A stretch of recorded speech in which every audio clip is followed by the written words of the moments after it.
miền vui hơn vui giây rồi chẳng đã hồng kết liền quân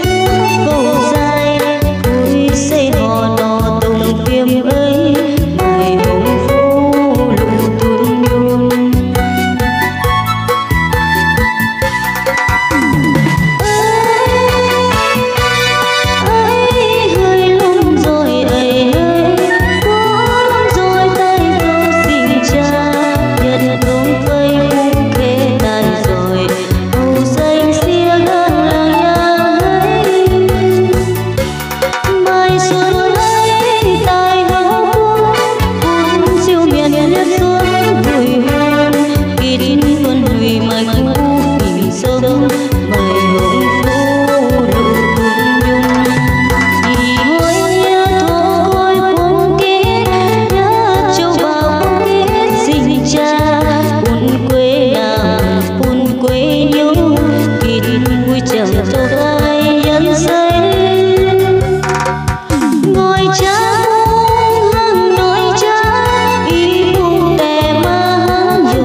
chuông vây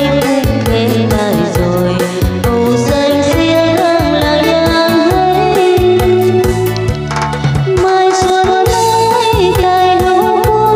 buồn chiều miền nhất xuân vui hơn kín huân bụi mà cũ kỳ sâu ngày hồng phố thì ngôi thô khôi buồn kín nhớ châu bạc kín tình cha buồn quê nhung kín vui chẳng phâu tay nhân dân